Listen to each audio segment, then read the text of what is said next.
estúdios da TV Graça Internacional, aqui estão as palavras inefáveis de Deus. O Evangelho da Graça, nos lábios de Jesus Cristo, homem. Abba, Pai.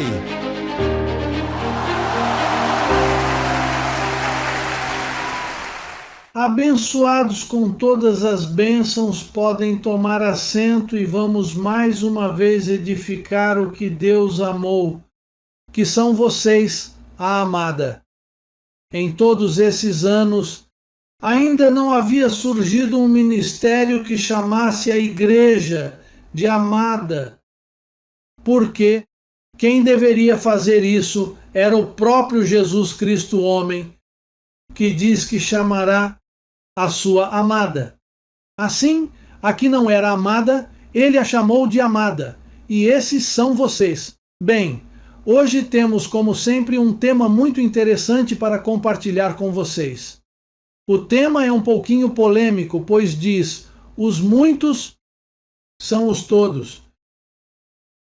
Agora, nem todos são muitos. Bem, mas vamos explicando enquanto o tema vai desenvolvendo. Vamos começar a leitura em Mateus. Mateus capítulo 26, no versículo 28. Diz aqui: porque isto é o meu sangue, o sangue do novo pacto, que é derramado por muitos para a remissão dos pecados.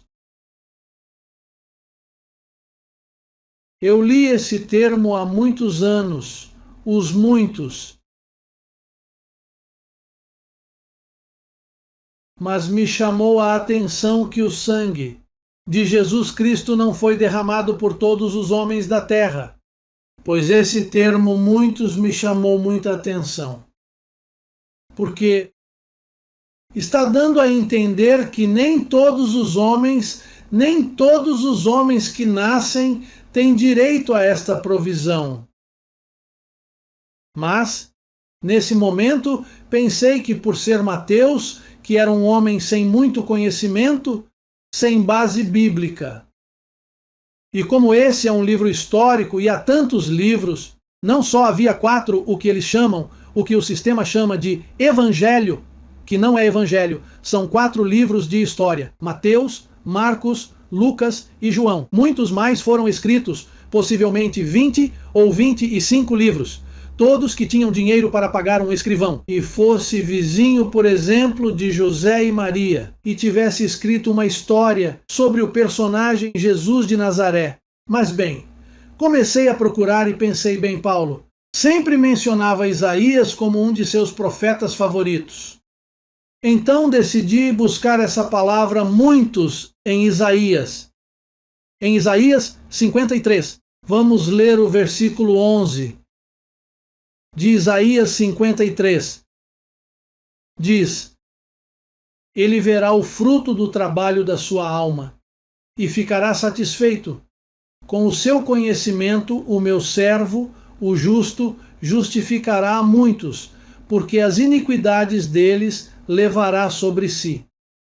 No verso 12, também diz no final do versículo: tendo ele levado o pecado de muitos e orado pelos transgressores.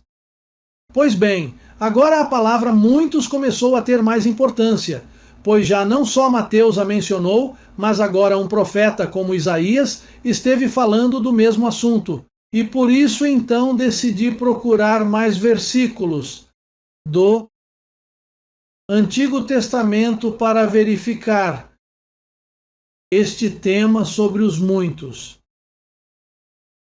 Agora veja o que diz Daniel 9:27. Estamos falando agora do Antigo Testamento.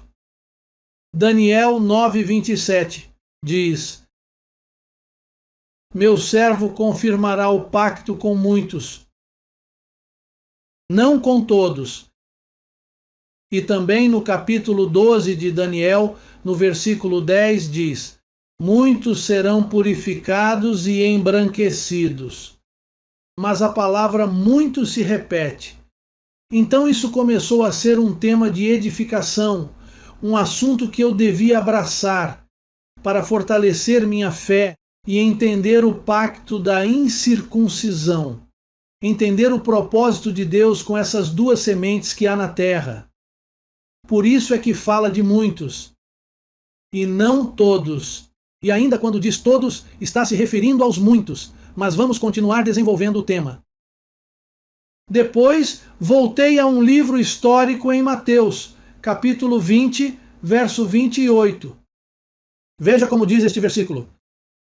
Diz que ele veio dar sua vida em troca de muitos.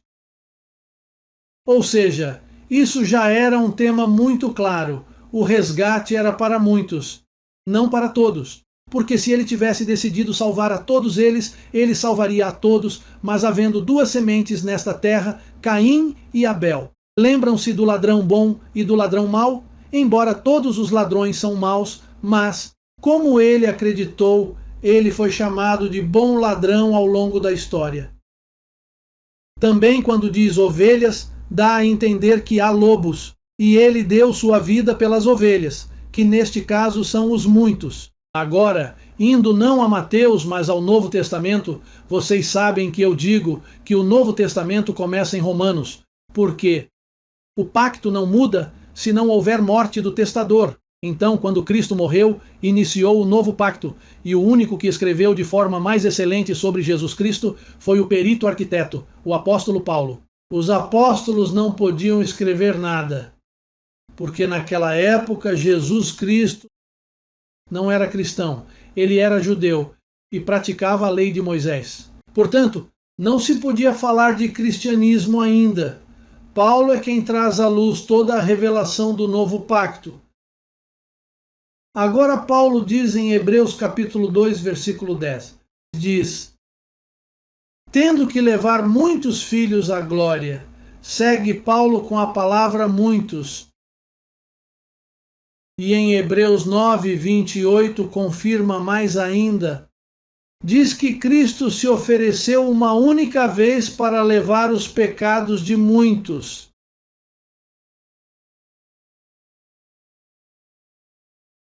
Então, o tema já está confirmado.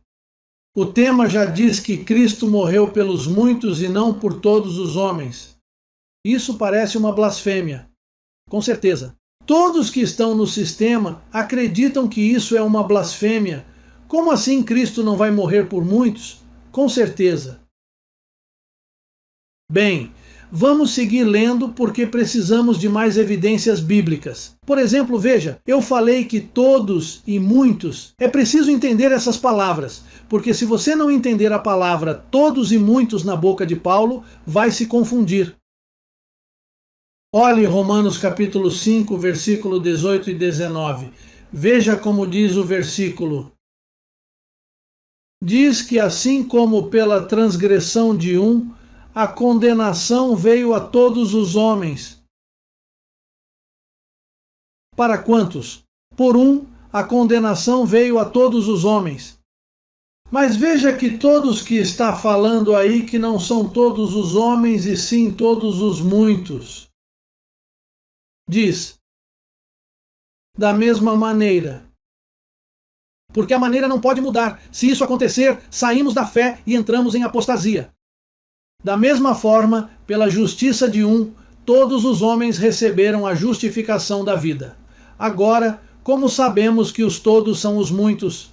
Veja o versículo 19. O versículo 19 diz que pela transgressão de um, os muitos foram considerados pecadores. Ou seja, esses muitos são os todos do versículo 18.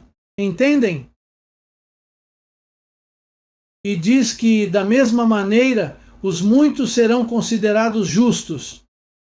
Agora, de onde vem a confusão de que o Senhor morreu por todos os homens? Porque se você pensa que ele morreu por todos os homens, então você também acredita no livre-arbítrio. Ao crer no livre-arbítrio, você sai do pacto. Você sai da doutrina. Não está na sã doutrina como você afirma que esteve todos esses anos. Porque olhe, veja o que diz a primeira carta de João. E quero fazer uma observação.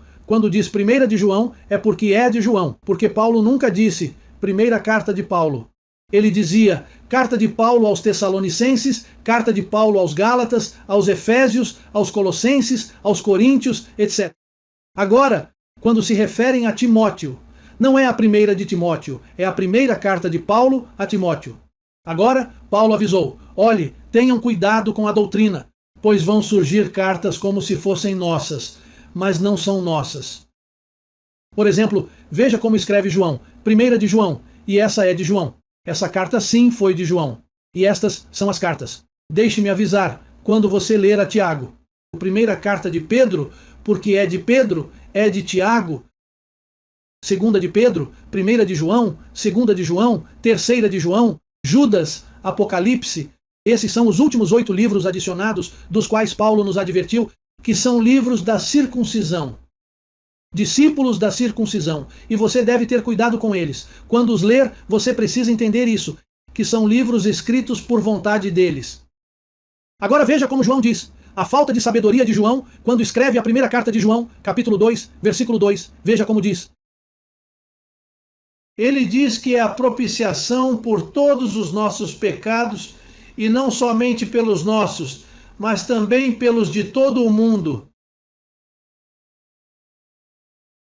Já aí não está falando dos muitos. João aí desvia você da fé se você acredita que Cristo derramou sangue por todos os homens do mundo. Então, quando falamos sobre esse assunto, você tem que colocar a palavra muitos e todos corretamente. Por quê? Porque então você não dá a Deus a capacidade de escolher. Lembre-se que Deus escolhe, Deus predestina. Deus diz que escolheu para que o propósito da eleição permanecesse. Romanos 9:11. Então veja, é como, por exemplo, se eu tenho 100 maçãs em um barril, e então, por enquanto, é que dessas 100 maçãs eu escolho 50 maçãs que eu acho que são boas. E então deixo 50 no barril. Agora, imagine que eu tenha que pedir. Por exemplo, eu digo: você pode me trazer todas as maçãs que estão na cesta? Agora, não são todas as que estavam no barril com as da cesta. Eu escolhi 50 e as coloquei na cesta. Então, quando eu peço todas as maçãs, estou pedindo todas as muitas que eu tenho, mas não são todas as maçãs que haviam, porque eu escolhi 50. Então você deve considerar a palavra escolher, predestinar e determinar. Por exemplo, observe este conselho que Paulo, ou que a palavra registra pelo Dr. Lucas, lá em Atos capítulo 13, versículo 48, para entender este delicado tema que tem a igreja em apostasia. Veja como diz o versículo 48. E creram todos os que exerceram seu livre-arbítrio. Assim diz? E creram, como diz? E creram todos os que estavam ordenados. A palavra ordenado sempre está ausente nos púlpitos evangélicos, católicos, pentecostais, presbiterianos, testemunhas de Jeová. Bem, todos esses grupos cristãos, este assunto você não vai ouvir isso lá. Esse tema não existe em nenhum lugar. Só Jesus Cristo homem é quem pode te comunicar isso, porque ele é quem conhece a mente de Cristo, é o que explica essas coisas. Então diz que você precisa estar ordenado para crer. Você não acredita porque exerce seu livre-arbítrio. Imagine que Deus permitisse que as pessoas escolhessem uma família para ele. Você sabe o que Paulo diz, especialmente a família da fé. Então quem escolhe a família da fé? Eles mesmos? Não, porque eles estão mortos em delitos e pecados, e um morto não pode tomar decisões. Por exemplo, Romanos 3:10 diz que não há nenhum bom, não há quem entenda, não há quem busque a Deus. Então, se não há ninguém bom, não há ninguém que entenda, como vai surgir a família da fé? Por eleição. Diga comigo, a eleição por escolha, pela ordenação. Deus predeterminou, Deus escolheu, Deus predestinou a todos os seus filhos. Você se lembra quando Cristo diz: eu dou minha vida pelas ovelhas? Esses são os muitos, as ovelhas. Então veja, se eu tivesse 100 ovelhas, e ficasse uma de fora, eu vou até aquela ovelha. Eu vou até encontrar essa ovelha, porque tem que salvar todas as que ordenou e a todas as que conheceu antes da fundação do mundo. Portanto, você lembra o que diz em João 3,16? Olha, eu me recordo que uma vez passei por Nova York, no Bronx, e vi uma igreja chamada João 3,16. Eu disse, que bonito nome. Bem, eu disse isso naquela época. Agora não me interessa esse nome para nenhuma das minhas congregações. João 3,16. Veja como diz João 3,16. Mas veja como falam todos os evangélicos. Se você perguntar a qualquer um evangélico, o que diz João 3,16? Eles dirão, porque Deus amou o mundo de tal maneira que deu seu Filho unigênito, para que todo aquele que nele creia não se perca, mas tenha a vida eterna. É assim que diz, para que todo aquele que nele creia ou que nele crê.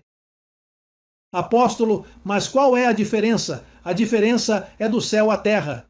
Eles não sabem interpretar esse versículo, porque estão em apostasia, estão contaminados pela circuncisão. E então falam para que todo aquele que nele creia venha, e se quis crer, creia, mas não é assim. Para que todo aquele que nele crê, porque já está crendo, porque Deus já o escolheu. Por isso, João 6,44 diz, ninguém pode vir a mim se o Pai não o trouxer, ou se o Pai não o arrastar. Como está na versão original, porque para você estar aqui tinha que te trazer. Você não pode vir por você mesmo, por sua própria vontade. Você não tem vontade para isso. Você tem vontade para fazer coisas ruins. Você tem vontade para viajar de avião. Você tem vontade de comer porque sente fome. Mas para escolher a Deus, ninguém pode escolher a Deus se Deus não tomar a iniciativa. A iniciativa vem de Deus para nós, não de nós para Deus. O livre-arbítrio, toda igreja que acredita no livre-arbítrio para a salvação está em apostasia. É assim. E você vai se surpreender, porque se você for a um pastor, um chamado pastor, você diz, pastor, você acredita no livre-arbítrio? Ele dirá, claro, sim. Se Deus te oferece a salvação e você não a aceita, você se perde no inferno. Assim falam todos, porque nenhum deles possui sabedoria. Não conhecem a Deus. Para a vergonha deles, eu digo, os cristãos de hoje não conhecem a Deus.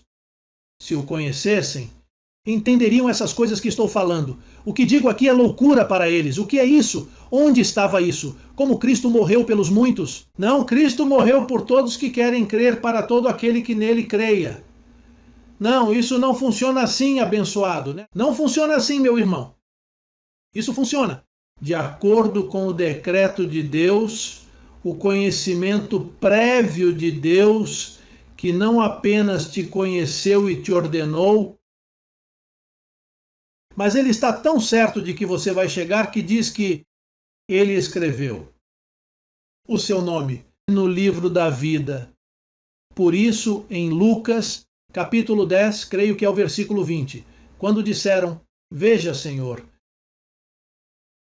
em teu nome expulsamos demônios, pois naquela época era possível fazer isso. Cristo não havia morrido e os demônios ainda estavam vivos. Eles existiam. Diz, olha, Senhor, os demônios se submetem em teu nome. Mas ele lhes disse, não se alegrem com isso. Melhor é que vocês se alegrem porque seus nomes estão escritos no livro da vida. Isso sim é algo para se alegrar. Não é para expulsar demônios, porque eventualmente, quando Cristo morreu, expulsou todos os demônios e já não existem mais demônios para expulsar. Então, meu abençoado amigo, o tema dos muitos são os todos. Agora você pode entender claramente que Deus escolhe, e o que Deus escolhe, esses são todos. Esses são todos os muitos. Assim que eu, nesta ocasião, começo a me despedir de você para recomendar que sempre esteja atento a esses estudos e que os escreva, para que possa ter domínio deles e que você possa refletir sobre a palavra da incircuncisão. Você sabe que há 2 evangelhos, não é 1 nem 4. São 2 evangelhos, um falso e um verdadeiro. Gálatas 2:7 diz que a Pedro foi dado o evangelho da circuncisão, que expirou há 2000 anos atrás. E então Paulo diz que para nós, os gentios, foi dado um evangelho que se encontra do livro de Romanos a Hebreus. Se você falhar nisso, não estará na sã doutrina e cairá em apostasia. O evangelho da incircuncisão. Gálatas 2:7 diz que a Paulo foi confiado o evangelho da incircuncisão, para nós os gentios. E quando você estuda os livros de Romanos a Hebreus, você vai ser feliz, você vai respirar profundamente, vai ter paz, porque então verá que Paulo, veja, Paulo ali diz que Cristo não o mandou batizar. O batismo em água aí desaparece.